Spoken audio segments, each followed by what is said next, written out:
You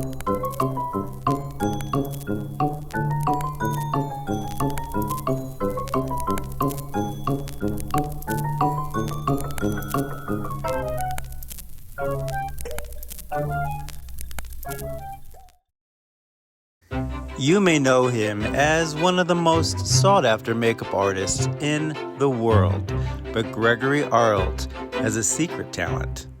He is a brilliant illustrator and certainly one of the most influential in my life. Gregory, thank you so much for joining us on this episode of Like-Minded. Well, thank you so much for having me. I feel honored and flattered that you asked me. Well, I could not wait to get you on the show because it is well known that you are one of the world's most celebrated makeup artists, but that is not why I want to talk to you today. I want people to know what a brilliant illustrator you are. Thank you. Well, I appreciate that a lot, and you've always been a big champion of my artwork, so thank you for giving me this platform to talk about it. Of course, and we have so much to talk about. We're going to dive right in. One of the first things I want to know is what was Gregory like as a little boy? What was little Gregory like? Oh my gosh, that's very loaded. How much time do we have in this interview? As much time as you want. I think, I was a very creative little boy, very huge imagination, and it was always encouraged by my parents. I grew up with two older sisters, a mother and a father who was an artist. So I was around a lot of feminine energy, a lot of creativity, and I would just get lost in my own world of playing with my Star Wars toys, playing with my sister's Barbies, and certainly drawing and obsessively.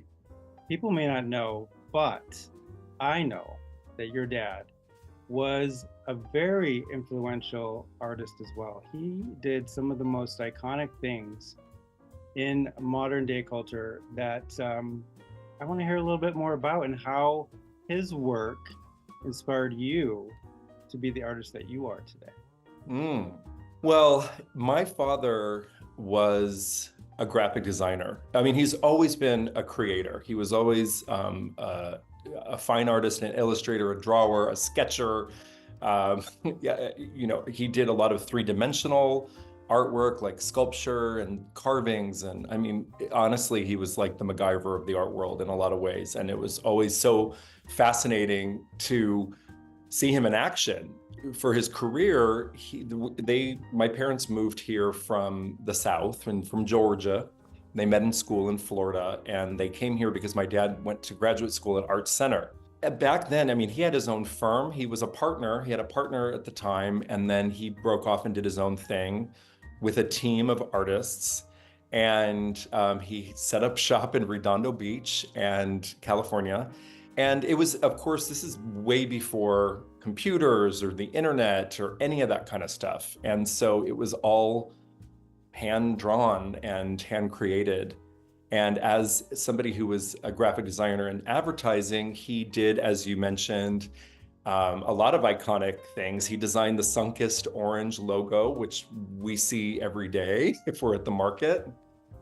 He worked a lot with Nexus hair products, designing those logos, a ton for the airline industry because we were very close to LAX.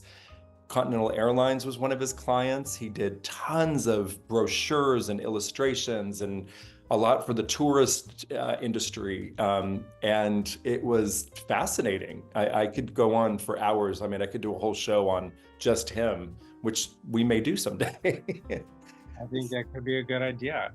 You spent some time with him at work too, didn't you? When you were a child, you went to the office and I'm sure absorbed some of that. You have no idea. So I loved it when my dad would be on a deadline and he'd have to go into the office on a weekend, and he would just, direct. My sister often would come with me, my sister Jenny, and he would just let us loose in one of the offices, give us bolts and pads of paper, and you couldn't even count how many pens and paintbrushes and colored ink lined the walls. I mean, as you well know from personal experience, I have a bit of an obsession with pens, and I think it was born during that time. And he would just let us run free and create. Wow, that's amazing. Gregory, describe your aesthetic and what is your signature in your work? I would say that my aesthetic, I love anything vintage. I love glamorous women, glamorous humans. I've always been really obsessed with drawing anything like when I was young, I was obsessed with powerful women. I loved Joan Crawford and Lucille Ball, and I would always draw people like them. In the 80s, I drew a lot of Grace Jones, Nina Hagen, Boy George. And I would say that like my aesthetic is it's kind of in between realism and, I mean, it's not really realism, it's more caricature. And I find that I will say that a talent that I have is to capture someone's essence in a simple drawing. At least I think so. I try to. Thank you. And so I would say that I think that's always been my vibe. And I don't know, I love drawing. It's funny because I've always loved really long, slender necks. And yes, exactly. Giraffes are my favorite animal. No, I'm kidding.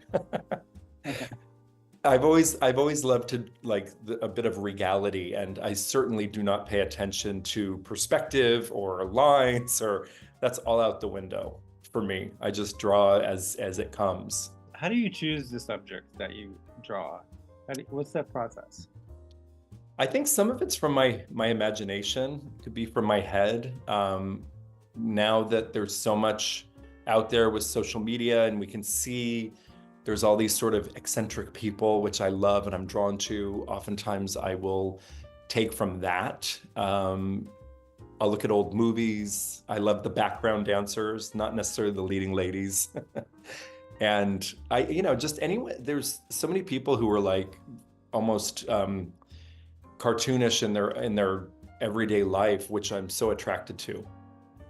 Well, it's no secret that you and I are the best of friends. And you have drawn me, I think, more times than you've drawn anyone. What is it about me that inspires you to draw me in the way that you do? Well, I like to use it for target practice. So just Well, that's one reason. That's one excuse to do it. I'm just teasing. Now, you know what? I'll tell you what perpetuated it. I remember when you and I first met and started to get to know one another.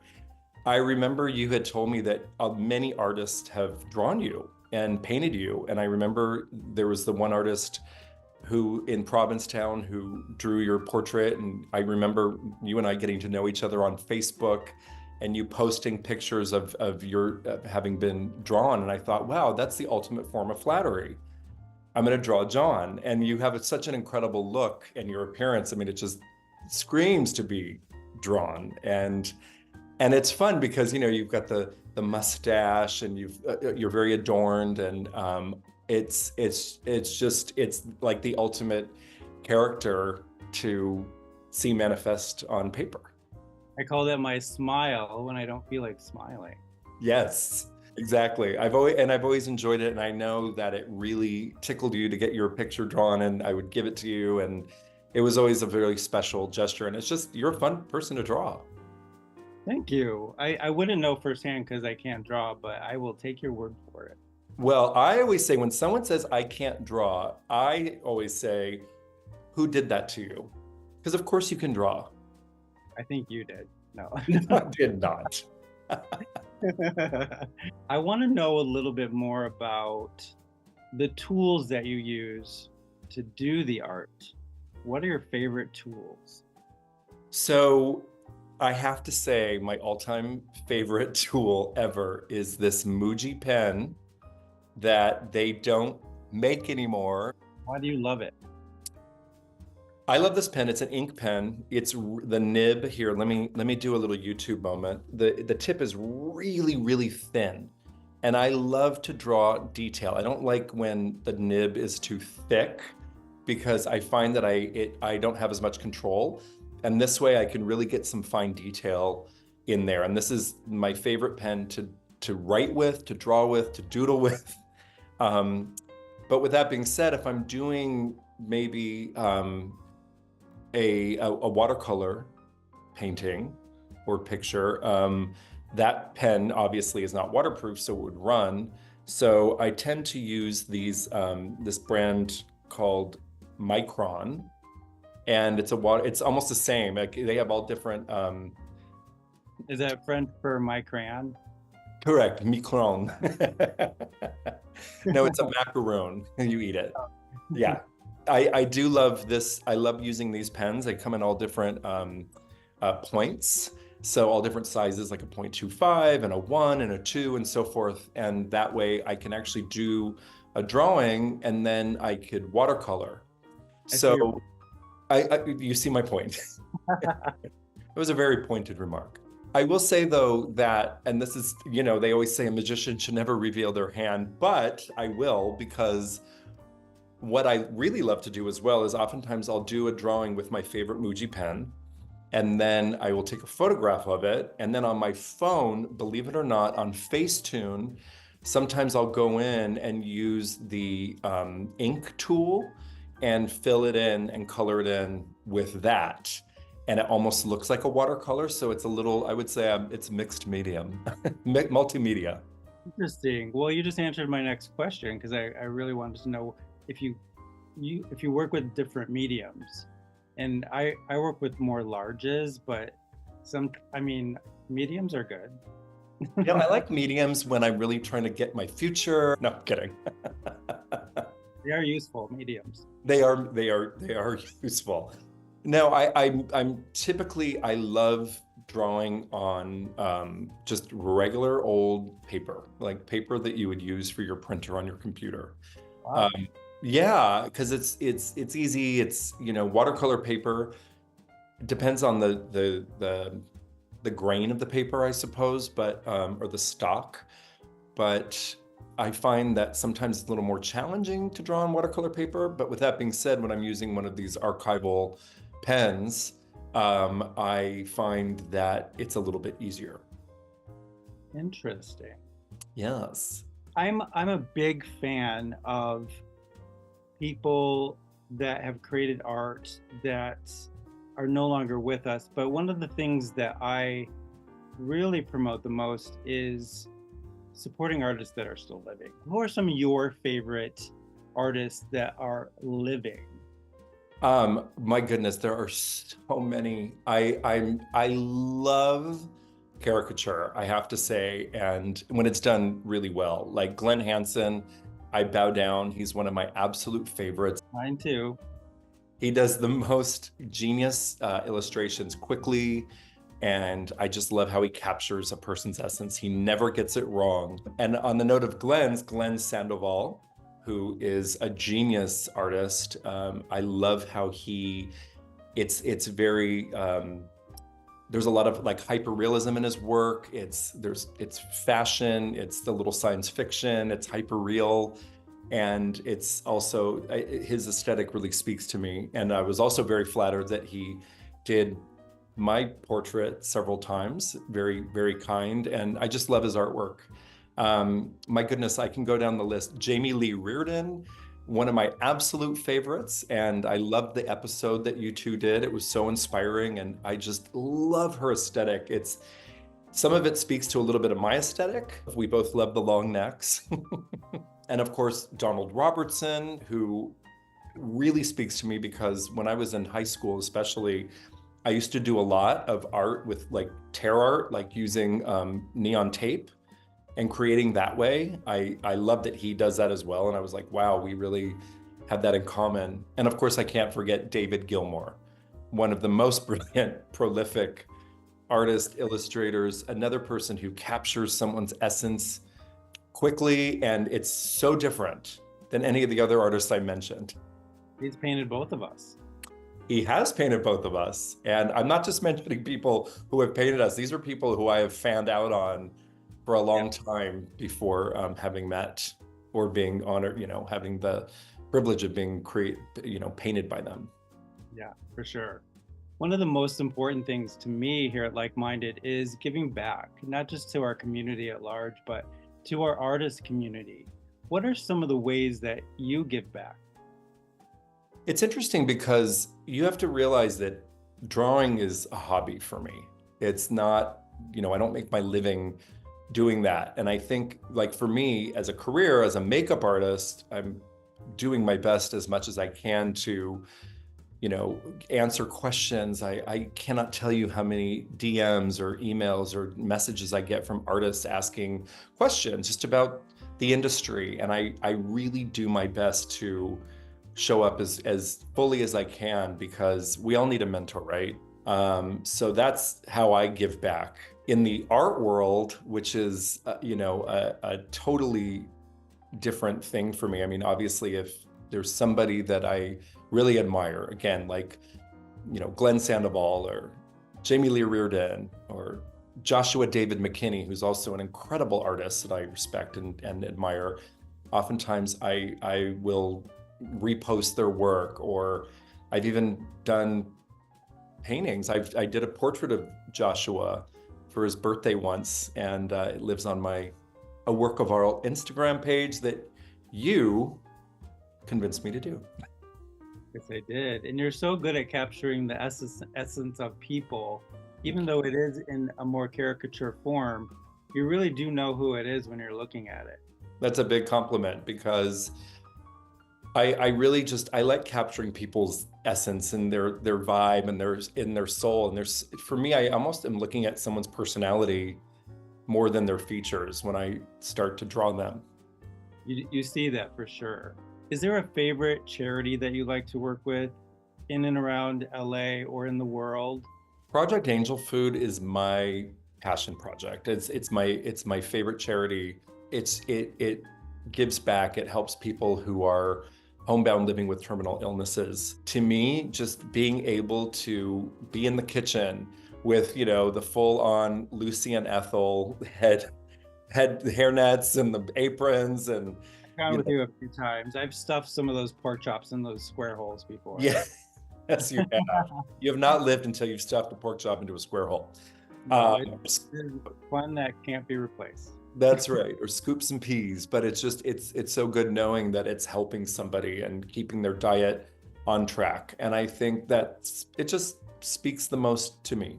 You've also combined some of your personal artwork with Project Angel Food in the making of birthday bags and things like that at the holidays, drawing on ornaments. And tell me about that. Yes, around the holidays, especially, I guess around like maybe October, November, when I'd go to volunteer, oftentimes they'd say, well, we need some help drawing on ornaments. I'm like, me.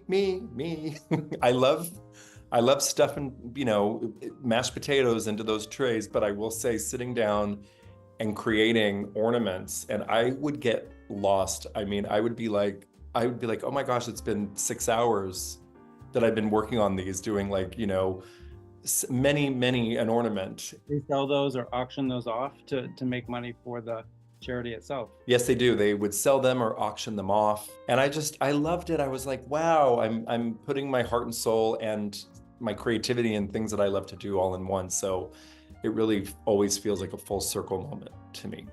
Incredible. That is really incredible. I love hearing that. I want more of it. I think you can never do enough of that in the world.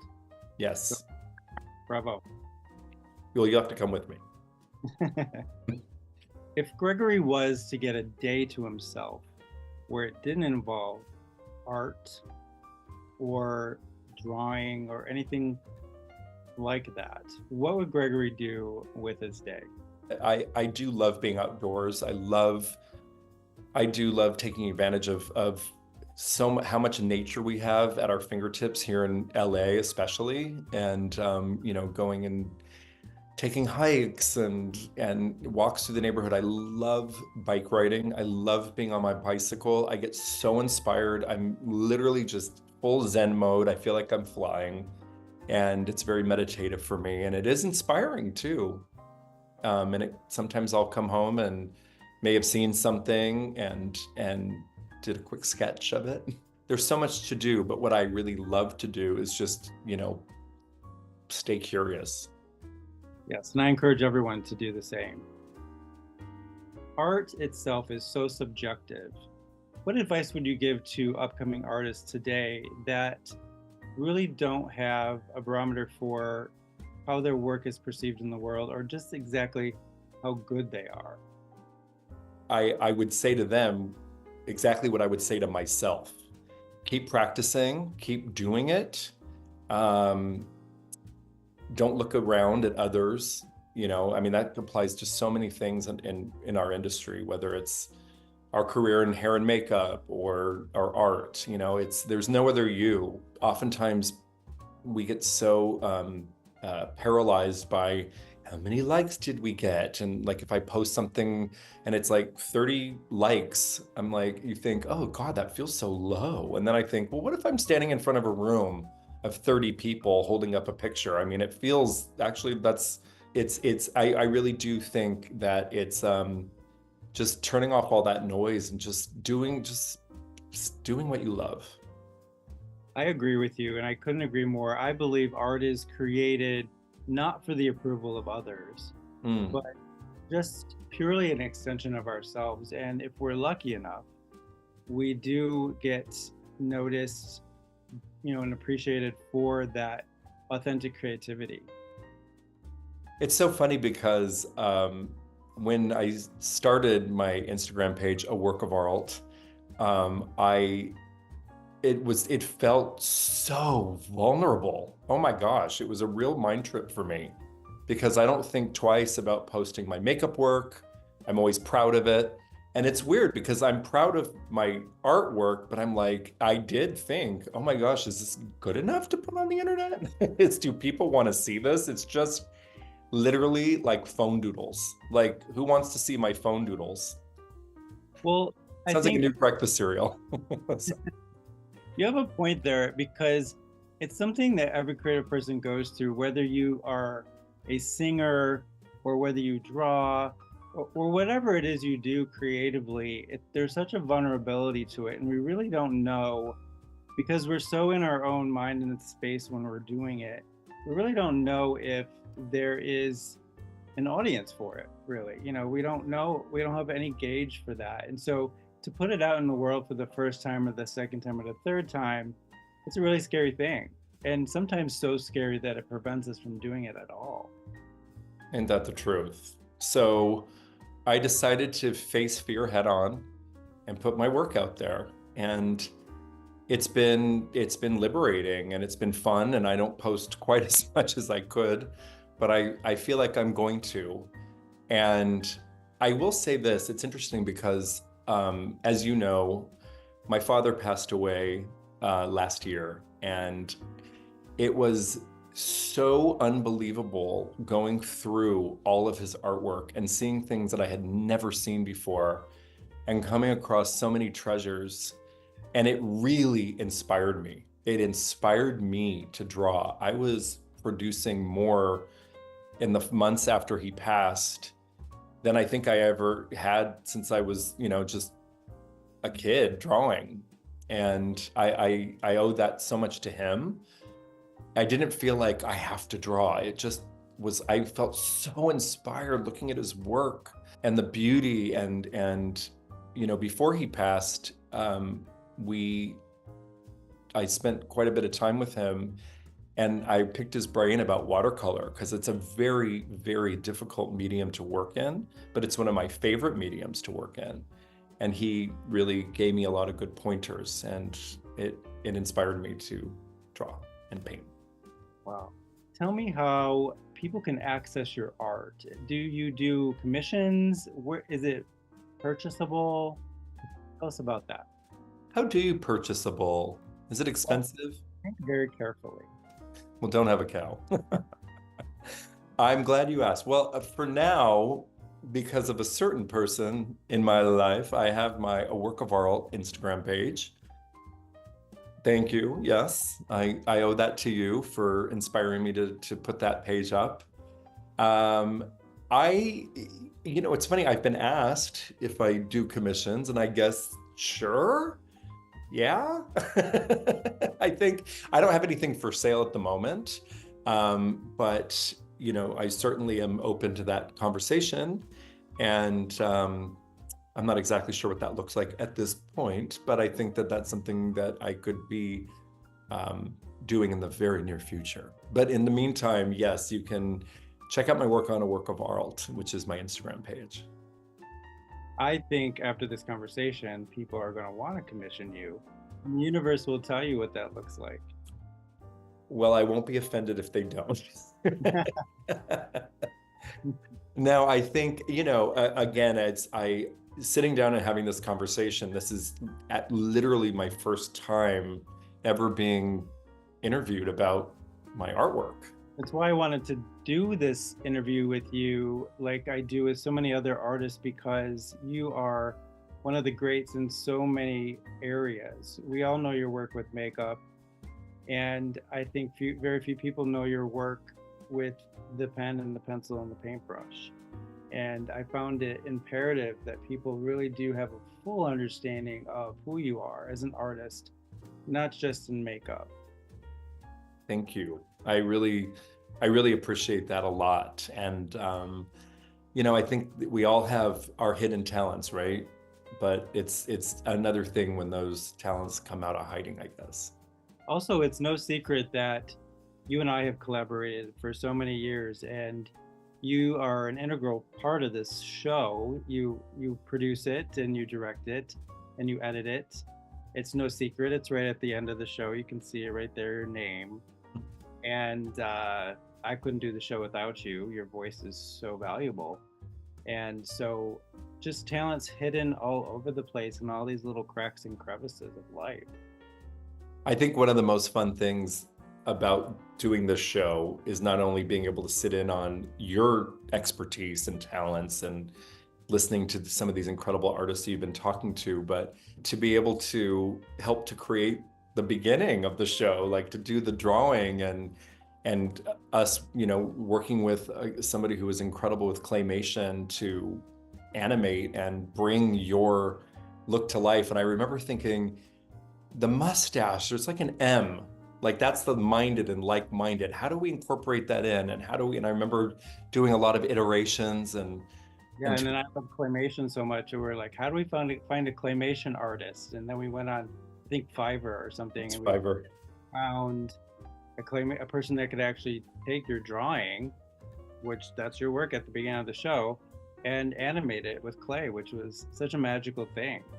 It was so magical and it was so much fun. And I'm like, wow, there could be something there. And it's so funny because this is coming back to me. My father actually had tons and tons and tons and tons of pads, like writing pads. And it would be like from the desk of Bob Arlt or Bob Arlt Graphics, because printers would send them those. And I remember taking one and in the corner doing step by step and making a flip book out of that. And my dad was so impressed. I remember because he was surprised. He was like, how did you get it so perfect? And I was like, well, when you press down, you can see the indentation of the previous drawing on the next page and you just go from there. And it was so magical to see, my work come to life that way. I'm really fascinated by animation. Right. So I think you should do more of those because I love those. Maybe I will. A lot of ideas being born from this episode. I know, right? That's why we talk. That's why creatives talk to each other, because we get inspired from just a simple conversation. It's funny because you had mentioned or asked me also what one of my signatures in my drawings are. And it's funny because one of the things that I've always loved to do, like when I was on the phone, I mean, this is back in the day, was to draw swirls. I love drawing swirls and overlapping them and layering them. And so I kind of started to incorporate them into my cartoon drawings and my illustrations. And it's funny because they all go the same way, except for one. And it's interesting because I always loved the work of Hirschfeld, an amazing illustrator, created some of the most iconic caricatures with very few lines, and he always hid the name of his daughter in every picture, Nina. And it was always like, find the Nina. Where's the Nina? And where's Waldo for squiggly line? exactly. Exactly. So I thought, how do I incorporate a little bit of that magic into my work? And so there's one rogue swirl, and no one knows this. This is the first time I'm ever talking about it. So maybe if you go onto my Instagram and see one of those, zoom in and see if you can find it. Well, that's such a beautiful thing, because just imagine, he has no idea that he had that powerful influence on you, that he inspired you in that way, to the extent that you can incorporate his concept into your work in a different way than he did. And that's what we do for each other as artists. Yeah, it was a very inspirational moment. I thought, how can I incorporate something in every single drawing that's going to be different, but how can I incorporate something that's the same? And that was sort of a little squiggle I landed on. And you saying that right now is absolutely inspiring artists right now that are listening to this interview. When they go about their work, when they go about the next painting that they do, they're thinking about this. They're thinking about, how can I create art that has a signature element to it? I think so. I think it's so important to have not just it's not just a signature look, but maybe throw something in that's always going to be unmistakably you. Yes, I agree completely. Well, Gregory, thank you so much for joining me on this episode of Like-Minded. And everyone watching, you can see Gregory's work on his Instagram, A Work of Art. And thank you, John, for profiling me in a way that no one ever has. Thank you for joining me on this episode of Like-Minded. If you like what you saw, don't forget to click the like button and subscribe. And always remember, nothing's off limits when you're like-minded.